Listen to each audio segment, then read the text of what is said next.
ದೇವರು ಪ್ರೀತಿಸುವ ಪ್ರೀತಿಯ ಬಿಗ್ ಜೆ ಟಿ ವಿ ಪ್ರಿಯ ವೀಕ್ಷಕರಿಗೆ ನಮ್ಮ ಕರ್ತನಾದ ಯೇಸು ಕ್ರಿಸ್ತನ ಹೆಸರಿನಲ್ಲಿ ನಿಮ್ಮನ್ನು ವಂದಿಸಿ ಸ್ವಾಗತ ಬಯಸ್ತಿದ್ದೇವೆ. ಬನ್ನಿರಿ, ದೇವರ ವಾಕ್ಯವನ್ನು ಇಂದು ನಾವು ಅಧ್ಯಯನ ಮಾಡಿಕೊಳ್ಳೋಣ. ಇಂದಿನ ನಮ್ಮ ಅಧ್ಯಯನ ಯೆರೆಮೀಯನ ಗ್ರಂಥ, ದ ಬುಕ್ ಆಫ್ ಜೆರೆಮಾಯ, ಚಾಪ್ಟರ್ 45, 45ನೇ ಅಧ್ಯಾಯ. ಯೆರೆಮೀಯನ ಗ್ರಂಥ 45ನೇ ಅಧ್ಯಾಯ ಭಾಳ ಚಿಕ್ಕ ಒಂದು ಅಧ್ಯಾಯವಾಗಿದೆ. ಬರೀ 5 ವಚನಗಳಿದೆ. ಅದರಲ್ಲಿಯೂ ಇದು ಬಾರೂಕನ ವಿಷಯವಾಗಿರುವಂಥ ಒಂದು ಚಿಕ್ಕ ಸಂದೇಶ ಅಥವಾ ಅಧ್ಯಾಯ. ಯೆರೆಮೀಯನ ಗ್ರಂಥದಲ್ಲಿ ಬಾರೂಕನ ಬಗ್ಗೆ, ಯೆರೆಮೀಯನ ಅಸಿಸ್ಟೆಂಟ್ ಆಗಿರುವ ಆತನ ಬಗ್ಗೆ ಅಥವಾ ಯೆರೆಮೀಯನ ಸೆಕ್ರೆಟರಿ ಆಗಿರುವ ಆತನ ಬಗ್ಗೆ, ಕೆಲವೇ ಸಾರಿ ಯೆರೆಮೀಯನಿಗೆ ಸಹಾಯಕನಾಗಿದ್ದ ಆತನ ಬಗ್ಗೆ ದೇವರು ಒಂದು ಚಾಪ್ಟರ್ ಡೆಡಿಕೇಟ್ ಮಾಡಿರುವಂಥದ್ದು ಆಶ್ಚರ್ಯ. ಮತ್ತು ಈ ಬಾರೂಕ್ ಎಂಬಂಥ ಈ ವ್ಯಕ್ತಿಯ ಹೆಸರಿನ ಅರ್ಥ ಅದನ್ನು ನೋಡ್ಕೊಳ್ಳೋದಕ್ಕೆ ಮುಂಚಿತವಾಗಿ ಮೊದಲನೇ ವಚನ ನಾವು ಓದಿಕೊಳ್ಳೋಣ. ಯೆರೆಮೀಯನ ಗ್ರಂಥ, ದ ಬುಕ್ ಆಫ್ ಜೆರೆಮಾಯ, ಚಾಪ್ಟರ್ 45. ಯೋಷಿಯನ ಮಗನು, ಯಹೂದದ ಅರಸನು ಆದ ಯೆಹೋಯಾಕೀಮನ ಆಳಿಕೆಯ 4ನೇ ವರ್ಷದಲ್ಲಿ ನೇರಿಯನ ಮಗನು, ಅಂದರೆ ನೇರಿಯನ ಮಗನಾದ ಬಾರೂಕನು. ಈ ಬಾರೂಕನ ಬಗ್ಗೆ ನಾವು ನೋಡುವಾಗ ಅವನ ಹೆಸರು ಬಾರೂಕ್ ಅಥವಾ ಬಾರಾಕ್ ಎಂಬ ಪದದಿಂದ ಬರುವಂಥ ಮೂಲ ಅರ್ಥ ಬ್ಲೆಸ್ಸಡ್, ಆಶೀರ್ವಾದ ಹೊಂದಿದವನಂತ. ಅದನ್ನು ಸ್ಟ್ರೈಟಾಗಿ ನೇರವಾಗಿ ನಾವು ಹೇಳ್ಬೋದು, ಈ ಬಾರೂಕ್ ನಿಜವಾಗಿ ಆಶೀರ್ವಾದ ಹೊಂದಿದವನು. ಯಾಕಂದರೆ ಯೆರೆಮೀಯನಿಗೆ ಅಸಿಸ್ಟೆಂಟ್ ಆಗಿದ್ದ. ಇನ್ನೊಂದು ರೀತಿಯಿಂದ ಹೇಳಬೇಕಾದ್ರೆ ಬೈಬಲ್ ಬರೆಯುವಾತನಾಗಿದ್ದ. ಬೈಬಲ್ ಬರೆಯೋದಕ್ಕೆ ಇವನು, ಬೈಬಲ್ ಅಂದರೆ ಇಡೀ ಬೈಬಲ್ ಅಲ್ಲ, ಬೈಬಲಿನ ಒಂದು ಭಾಗವನ್ನು ಬರೆಯೋದಕ್ಕೆ ದೇವರಾತ್ಮನಿಂದ ಉಪಯುಕ್ತನಾದಂಥ ವ್ಯಕ್ತಿ ಬಾರೂಕನು. ನಾನು ಬೈಬಲ್ ಭಾಷಾಂತರದಲ್ಲಿ ಇರುವುದರಿಂದ ನನಗೆ ಈ ಬಾರೂಕನನ್ನು ಅರ್ಥ ಮಾಡಿಕೊಳ್ಳುವಂಥ ಒಂದು ಅನುಕೂಲ ನನಗೆ, ಅಥವಾ ಅನ್ವಯ, ಐಡೆಂಟಿಫಿಕೇಷನ್, ಗುರುತಿಸುವಿಕೆ ಇದೆ. ಬಾರೂಕನು ಯೆರೆಮೀಯನ ಮಾತುಗಳನ್ನು ಅವನ ಬಾಯಿಂದ ಬಂದ ಹಾಗೆಯೇ, ಇವತ್ತಿನ ದಿವಸ ನಾವು ಯೆರೆಮೀಯನ ಪುಸ್ತಕವನ್ನು ನಾವು ಓದ್ತಾ ಇದ್ದೇವೆ ಮತ್ತು ಸುಮಾರಲ್ಲ, ಸರಿಯಾಗಿ ಯೆರೆಮೀಯನ ಪುಸ್ತಕದಲ್ಲಿ 52 ನೋಡೋಣ. 52 ಅಧ್ಯಾಯಗಳಿದೆ ಯೆರೆಮೀಯನ ಗ್ರಂಥದಲ್ಲಿ. ಮತ್ತು ಈ ಯೆರೆಮೀಯನ ಗ್ರಂಥವನ್ನು ನಾವು ಓದ್ತಾ ಇದ್ದೇವೆ. ಆದರೆ ಈ ಬಾರೂಕನಿಗೆ ಒಂದು ಅವಕಾಶ ದೇವರು ಕೊಟ್ಟಿದ್ದರು, ನಮಗಿಲ್ಲ. ಅದೇನೆಂದರೆ ಸ್ವತಃ ಯೆರೆಮೀಯನ ಬಾಯಿಂದಲೇ ಬರುವಂಥ ಮಾತನ್ನು ಈ ಬಾರೂಕನು ಕೇಳಿಸ್ಕೊಳ್ತಾ ಇದ್ದನು. ಬಹುಶಃ ಯೆರೆಮೀಯನು ಬಾರೂಕನ ಒಬ್ಬ ಆತ್ಮಿಕ ನಾಯಕನು, ಆತ್ಮಿಕ ತಂದೆ ಆಗಿದ್ದು, ಆತ್ಮಿಕ ಒಂದು ತರಬೇತು, ಆತ್ಮಿಕ ಬೆಳವಣಿಗೆ, ಗುರು ಶಿಷ್ಯ ಸಂಬಂಧ ಅವರಿಗೆ ಇತ್ತ ಎಂಬುದು ಸ್ಪಷ್ಟವಾಗ್ತದೆ. ಯಾಕಂತೇಳಿದರೆ ನನಗೆ ಕೂಡ ನನ್ನ ಆತ್ಮಿಕ ನಾಯಕರು ನನ್ನ ವಿಷಯದಲ್ಲಿ ಎಷ್ಟೋ ವರ್ಷಗಳ ಹಿಂದೆ ಒಂದು ವಾಕ್ಯ ಕೊಟ್ಟಿದ್ದರಂತ ಹೇಳಿದನಲ್ವ. ಯೆರೆಮೀಯನ ಗ್ರಂಥದಲ್ಲಿ ಇರುವಂಥ 31ನೇ ಅಧ್ಯಾಯ ಮತ್ತು 20ನೇ ವಚನ. ಎಫ್ರಾಯಿಮು ನನಗೆ ಪ್ರಿಯ ಪುತ್ರನು, ಮುದ್ದು ಮಗು. ಏನು?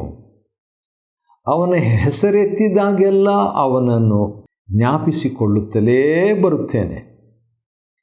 ಇದರಿಂದ ನನ್ನ ಕರುಳು ಅವನಿಗಾಗಿ ಮರುಗುತ್ತದಲ್ಲ, ಅವನನ್ನು ಕರುಣಿಸುವೆ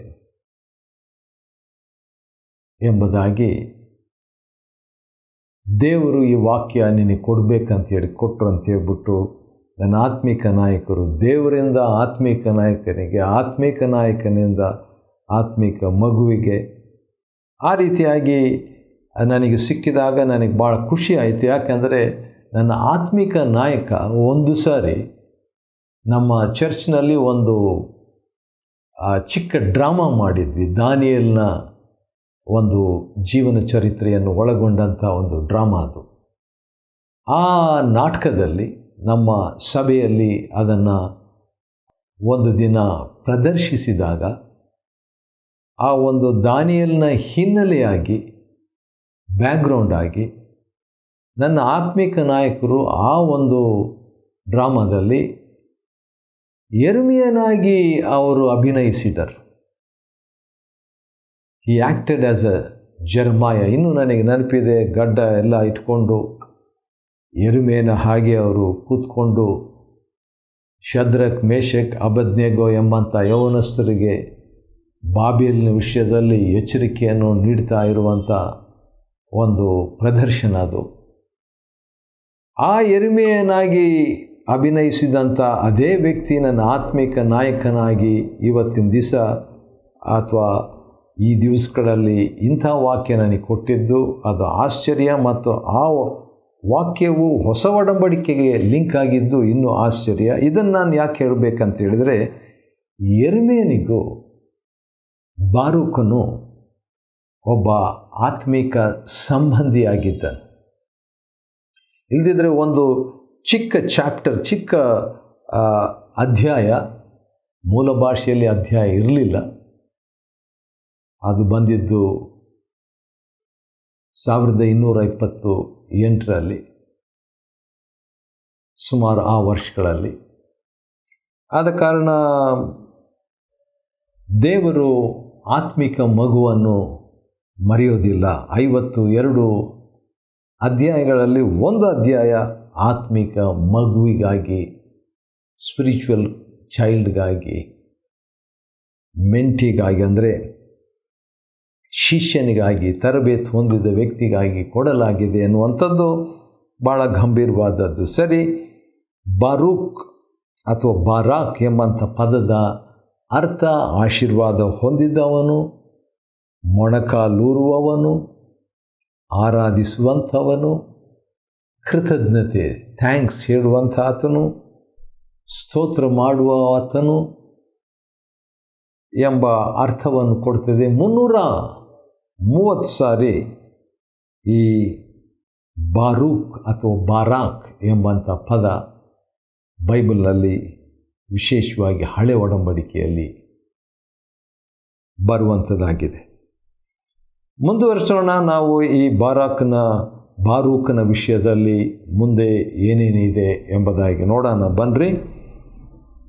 ಯೆರೆಮೀಯನ ಬಾಯಿಂದ ಬಂದ ಹಾಗೆಯೇ ಪುಸ್ತಕದಲ್ಲಿ ಬರೆಯುವಂಥ ಕೆಲಸ ಈ ಬಾರೂಕನ ಒಂದು ಕೆಲಸವಾಗಿತ್ತು. ಮತ್ತು ಪ್ರವಾದಿಯಾದ ಯೆರೆಮೀಯನು ಯೆಹೋವನ ಅಪ್ಪಣೆ ಪ್ರಕಾರ ಈ ವಾಕ್ಯವನ್ನು ಅವನಿಗೆ ನುಡಿದನು. ಅವನಿಗೆ ಅಂದರೆ ಬಾರೂಕನಿಗೆ. ವಾವ್! ಹೇಗೆ ನುಡಿದನು? 2ನೇ ವಚನ, ಯೆರೆಮೀಯ 45:2. ಬಾರೂಕನೇ, ಅವನ ಹೆಸರು ಬಂದ್ಬಿಟ್ಟಿದೆ ನೋಡ್ರಿ, ಬಾರೂಕನೇ, ಇಸ್ರಾಯೇಲಿನ ದೇವರಾದ ಯೆಹೋವನು ನಿನಗೆ ಹೀಗೆ ಹೇಳುತ್ತಾನೆ. Wow! He got a rhema of God. ದೇವರ ಪ್ರತ್ಯೇಕವಾದಂಥ ಮಾತು ಯೆರೆಮೀಯನಿಗೆ ಅಷ್ಟೇ ಅಲ್ಲ, ಬಾರೂಕನಿಗೆ ಕೂಡ. ಏನಂತ, ನೀನು ನನ್ನ ಗತಿಯನ್ನು ಏನು ಹೇಳಲಿ? ವ್ಯಥೆ ಪಡುತ್ತಿದ್ದ ನನ್ನನ್ನು ಯೆಹೋವನು ಹೆಚ್ಚೆಚ್ಚಾಗಿ ದುಃಖಪಡಿಸಿದ್ದಾನೆ. ನಾನು ನರಳಿ ನರಳಿ ದಣಿದಿದ್ದೇನೆ, ನನಗೆ ಯಾವ ವಿಶ್ರಾಂತಿಯೂ ದೊರಕದು ಎಂದು ಹೇಳಿದೆಯಲ್ಲ. ಇನ್ನು ಕ್ವೈಟಾಗಿ ಎಲ್ಲೋ ಹೇಳಿರಬೇಕು, ಪ್ರೇಯರ್ ಮಾಡುವಾಗ ಎಲ್ಲೋ ಹೇಳಿರಬೇಕು. ಈಗ ದೇವರು ಅದನ್ನೇ ಕ್ಯಾಪ್ಚರ್ ಮಾಡಿಬಿಟ್ಟು ದೇವರೀಗ ಅದನ್ನೇ ತಿಳಿಸುವ ಆತನಾಗಿದ್ದಾನೆ. ಅವನಿಗೆ ಆಶ್ಚರ್ಯ ಆಗಿರ್ಬೋದು ಬಹುಶಃ ಬಾರೂಕನಿಗೆ, ಇದೇನು ದೇವರು ನನ್ನ ಹೆಸರು ಹೇಳ್ತಿದ್ದಾರೆ, ನಾನು ನನ್ನ ಗತಿಯನ್ನು ಏನು ಹೇಳಲಿ ಅಂತ ಹೇಳ್ಕೊಂಡಿದ್ದು ಕೂಡ ದೇವರಿಗೆ ಗೊತ್ತಾಗ್ಬಿಟ್ಟಿದೆ. ನನ್ನ ವ್ಯಥೆ, ನನ್ನ ದುಃಖ, ದೇವರು ನನ್ನನ್ನು ದುಃಖಪಡಿಸಿದ್ದಾನೆ ಎಂಬುದಾಗಿ ಹೇಳಿದ್ದು ಕೂಡ ಇಲ್ಲಿ ಬಂದ್ಬಿಟ್ಟಿದೆಯಲ್ಲ ಎಂಬುದಾಗಿ ಆಶ್ಚರ್ಯ ಆಗಿರ್ಬೋದು. ಬಹುಶಃ ಸೇವೆಯಲ್ಲಿ ಅವನಿಗೆ ಭಾಳ ವಿಶ್ರಾಂತಿ ಇಲ್ಲದಂಥ ಪರಿಸ್ಥಿತಿ, ದಣಿದಂಥ ಪರಿಸ್ಥಿತಿ ಆಗಿರ್ಬೋದು. ನನಗೆ ಯಾವ ವಿಶ್ರಾಂತಿಯೂ ದೊರಕದು ಎಂಬುದಾಗಿ ತನ್ನ ಬಗ್ಗೆ ಅವನು ನಕಾರಾತ್ಮಕವಾದ ಪ್ರವಾದನೆ, ನೆಗೆಟಿವ್ ಪ್ರಾಫೆಸಿ ತನ್ನ ಬಗ್ಗೆ ಹೇಳ್ಕೊಳ್ತಾನೆ. ಆದರೆ ಈಗ ಅದನ್ನು ದೇವರು ತಿದ್ದುವವರಾಗಿ ಅದನ್ನು ಚೇಂಜ್ ಮಾಡಿ ಹೇಳ್ತಾ ಇರುವಂಥ ಮಾತು ಏನಂದರೆ 4ನೇ ವಚನ, ಆ ರೀತಿಯಾಗಿ ನೀನು ಹೇಳಿದ್ಯಲ್ಲ, ಯೆಹೋವನ ಈ ವಾಕ್ಯವನ್ನು ಕೇಳು. ಇಗೋ, ನಾನು ಕಟ್ಟಿದ್ದನ್ನು ನಾನೇ ಕೆಡುವೆನು, ನಾನು ನೆಟ್ಟದ್ದನ್ನು ನಾನೇ ಕಿತ್ತು ಹಾಕುವೆನು. ಹೌದು, ಭೂಮಂಡಲದಲ್ಲೆಲ್ಲ ಹಾಗೆ ಮಾಡುವೆ. ದೇವರ ಸಾರ್ವಭೌಮತ್ವ ಮತ್ತು ದೇವರ, ಹೌದು, ಅದೇ ಸಂದರ್ಭದಲ್ಲಿ ಈ ರೀತಿಯಾಗಿ ಹೇಳ್ಬೋದು. ಅದೇನೆಂದರೆ ದೇವರ ಸರ್ವವ್ಯಾಪಿತ್ವ, ಸರ್ವಶಕ್ತನು, ಸರ್ವವ್ಯಾಪಿ, ಸರ್ವಜ್ಞಾನಿ. ಇದನ್ನು ದೇವರು ಸ್ವಲ್ಪ ಮಟ್ಟಿಗೆ ಬಾರೂಕನಿಗೆ ತಿಳಿಸ್ತಾ ಇದ್ದಾನೆ. ನಾನು ಭೂಮಂಡಲದಲ್ಲೆಲ್ಲ ಹಾಗೆ ಮಾಡುವೆ, ಬರೀ ಇಸ್ರಾಯೇಲ್ನಲ್ಲೆಲ್ಲ, ಬರೀ ಯೆರೂಸಲೇಮಿನಲ್ಲಿ ಅಲ್ಲ ಎಂಬಂಥ ಒಂದು ಅರಿವನ್ನು, ತಿಳುವಳಿಕೆಯನ್ನು ದೇವರು ಬಾರೂಕನಿಗೆ ಕೊಡ್ತಾ ಇರುವಾಗ ಅವನ ಬಾರೂಕನ ಡೌಟ್ಸ್ ಎಲ್ಲ ಕ್ಲಿಯರ್ ಆಗಿರಬೇಕು ಇಷ್ಟೊತ್ತಿಗೆ. ಆ ರೀತಿಯಾಗಿ ಹೇಳಿಬಿಟ್ಟು 5ನೇ ವಚನದಲ್ಲಿ ಅವನ ಪರ್ಸನಲ್ ಲೈಫ್ ನಮಗೆ ಗೊತ್ತಿಲ್ಲ, ಆದರೆ ಅವನ ವೈಫ್, ದೇವರು ಯಾವಾಗಲೂ ತನ್ನ ಮಕ್ಕಳನ್ನು ಶೇಮ್ ಮಾಡಲ್ಲ, ನಾಚಿಕೆ ಗುರಿಪಡಿಸೋದಿಲ್ಲ. ನಾವಾಗಿಯೇ ನಮ್ಮ ಮೇಲೆ ನಾಚಿಕೆ ತಂದುಕೊಂಡ್ರೆ ಅದು ನಮ್ಮ ಪ್ರಾಬ್ಲಮ್, ದೇವ್ರ ಪ್ರಾಬ್ಲಮ್ ಅಲ್ಲ. ದೇವರಾದಷ್ಟು ಮಟ್ಟಿಗೆ ಆತನ ಕವರ್ ಮಾಡ್ತಾನೆ. ದೇವರು ಹಳೆ ಒಡಂಬಡಿಕೆಯಲ್ಲಿ ಕೂಡ ಆ ಒಂದು ಮರ್ಸಿ ಸೀಟ್, ಕೃಪಾಸನ ಇತ್ತಲ್ಲ, ಅದರ ಮೂಲ ಪದ ಮುಚ್ಚುವುದು ಅಂತೇಳಿ. ಹೌದು, ಮುಚ್ಚುವಂಥ ದೇವರು, ನಮ್ಮನ್ನು ಮರೆ ಮಾಡುವ ದೇವರು, ನಮ್ಮನ್ನು ಕರುಣಾಸನದಿಂದ ಮುಚ್ಚುವ ದೇವರು. ಅಂಥ ದೇವರು ಯಾರನ್ನೂ ಕೂಡ ಬಹಿರಂಗಪಡಿಸಲಿಕ್ಕೆ ಇಷ್ಟಪಡುವುದಿಲ್ಲ. ಆದರೆ ನಾನು ನನ್ನ ಇಷ್ಟ ಬಂದ ಹಾಗೆ ಜೀವಿಸ್ತೀನಂತ ಮೊದಲು ನಾವು ನೋಡಿದ್ವಲ್ಲ, ಎಲ್ಲಿ 43ನೇ ಅಧ್ಯಾಯ ಯೆರೆಮೀಯನ ಗ್ರಂಥ 2ನೇ ವಚನದಲ್ಲಿ, ಸೊಕ್ಕೇರಿದವರೆಲ್ಲರೂ ಯೆರೆಮೀಯನ ಹತ್ರ ಬಂದಿದ್ರಂತೆ. ಸೊಕ್ಕೇರಿದವರೆಲ್ಲ, ಆ ಲಿಸ್ಟ್ನಲ್ಲಿ ನಾವುಗಳು ಇರೋದು ಬೇಡ. ದೇವರು ಅಹಂಕಾರಿಗಳನ್ನು ಎದುರಿಸ್ತಾನೆ, ಆದರೆ ದೀನರಿಗೂ ಕೃಪೆಯನ್ನು ಕೊಡುವಾತನಾಗಿದ್ದಾನೆ. ಆದ ಕಾರಣ 5ನೇ ವಚನದಲ್ಲಿ ದೇವರು ಒಂದು ಪರ್ಸನಲ್ ಆಗಿ ಬಾರೂಕನ ಹತ್ರ ಮಾತನಾಡ್ತಾ ಇದ್ದಾನೆ. 45ನೇ ಅಧ್ಯಾಯ ಮತ್ತು 5ನೇ ವಚನ, ಮಹಾಪದವಿಯನ್ನು ನಿರೀಕ್ಷಿಸಿಕೊಳ್ಳುತ್ತೀಯೋ? ನಿರೀಕ್ಷಿಸಬೇಡ. ಬಹುಶಃ ಆ ಬಾರೂಕನು ಈಗ ಬಂದು ಯೆರೆಮೀಯನು ಯಾವಾಗಲೂ ಮಾತಾಡ್ತಾ ಇದ್ದನು. ಆದರೆ ಒಂದಿನ ಯೆರೆಮೀಯನ ಬದಲಾಗಿ ಇವನ ದೇವಾಲಯಕ್ಕೆ, ಯಾಕಂದರೆ ಯೆರೆಮೀಯನನ್ನು ದೇವಾಲಯದಲ್ಲಿ ಬಿಡಲಿಲ್ಲ, ಈಗ ಅವನ ಪರವಾಗಿ ಒಬ್ಬ ಸೀನಿಯರ್ ಪರವಾಗಿ ಸೀಸನ್ ಆಗಿರುವಂಥ ಪರಿಪಕ್ವತೆಗೆ ಬಂದಂಥ PhD ಯೆರೆಮೀಯನನ್ನು ಅವನ ಬದಲಾಗಿ ಈಗ ಬಾರೂಕನು ಹೋಗಿ ದೇವರ ವಾಕ್ಯವನ್ನು ತಾನೇ ಬರೆದಿದ್ದು, ತಾನೇ ಕೇಳಿಸ್ಕೊಂಡಿದ್ದು ಯೆರೆಮೀಯನ ಬಾಯಿಂದ ಅದನ್ನು ಬರೆದು ಈಗ ಓದುವಾಗ ಅವನಿಗೇನಾದರೂ ಒಂದು ಪ್ರಮೋಷನ್ ಸಿಗ್ಬೋದು, ಮಹಾಪದವಿ ಏನಾದ್ರು ಸಿಗ್ಬೋದು ಅಂದ್ಕೊಂಡ. ಆದರೆ ಅವರೆಲ್ಲರೂ, ವಿಶೇಷವಾಗಿ ಆ ಪ್ರಭುಗಳು ಏನು ಹೇಳಿಬಿಟ್ರು, ಪ್ರಧಾನರು, ಓಡೋಗಿ ಬಚ್ಚಿಟ್ಕೊ ನೀನು, ಯಾಕಂದರೆ ನಿನ್ನನ್ನು ಗೊತ್ತಿತ್ತು ಅವರಿಗೆ. ಅರಸನು ಏನು ಮಾಡ್ತಾನೆ, ಈಗ ಯೆರೆಮೀಯನನ್ನು ಬಾರೂಕನನ್ನು ಕೊಲ್ಲಬೇಕಂದಿರ್ತಾನೆ ಅಂತ ಹೇಳ್ಬಿಟ್ಟು. ಯಾಕಂದರೆ ಭಾಳ ಸ್ಟ್ರಾಂಗ್ ಮಾತು, ಪ್ರವಾದನೆ ಮಾತು ಇತ್ತು. ಮಹಾಪದವಿಯನ್ನು ನಿರೀಕ್ಷಿಸಬೇಡ. ಆಹಾ, ನಾನು ನರಜನ್ಮದವರೆಲ್ಲರಿಗೂ ಕೇಡನ್ನುಂಟು ಮಾಡುವೆನು. ಯಾಕೆ? ಅಹಂಕಾರಿಗಳನ್ನು ದೇವರು ಎದುರಿಸಬೇಕಲ್ಲ. ಆದರೆ ನೀನು ಎಲ್ಲಿಗೆ ಹೋದರೂ ಪ್ರಾಣವೊಂದನ್ನೇ ಬಾಚಿಕೊಂಡು ಹೋಗುವುದಕ್ಕೆ ನಿನಗೆ ಅವಕಾಶ ಕೊಡುವೆನು. ವಾವ್! ಅಂದು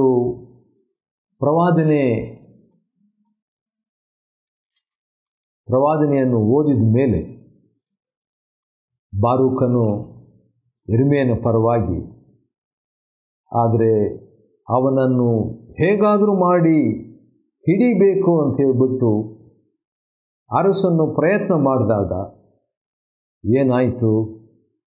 ಯೆಹೋವನು ಅವರನ್ನು ಮರೆಯಲಿಟ್ಟಿದ್ದನು. 36ನೇ ಅಧ್ಯಾಯ, ಯೆರೆಮೀಯ 26ನೇ ವಚನ. ಹೌದು, ಯೆಹೋಯಾಕೀಮನು ಪ್ರಯತ್ನ ಮಾಡಿದ, ಸಿಗಲಿಲ್ಲ ಅವ್ರ ಕೈಗೆ ಬಾರೂಕನು. ನೋಡ್ರಿ, ಬಾರೂಕನ ಬಗ್ಗೆ 45ನೇ ಅಧ್ಯಾಯ ಯೆರೆಮೀಯ 5ನೇ ವಚನದಲ್ಲಿ ಇದ್ದಿದ್ದು ನೆರವೇರಿತು. ಯೆರೆಮೀಯನ ಗ್ರಂಥ 45ನೇ ಅಧ್ಯಾಯವನ್ನು ಅಧ್ಯಯನ ಮಾಡಿಕೊಳ್ಳುವಂತೆ ದೇವರು ಕೊಟ್ಟ ಕೃಪೆಗಾಗಿ ಆತನಿಗೆ ಸ್ತೋತ್ರವಾಗಲಿ. ದೇವರು ನಿಮ್ಮನ್ನು ಆಶೀರ್ವದಿಸಲಿ.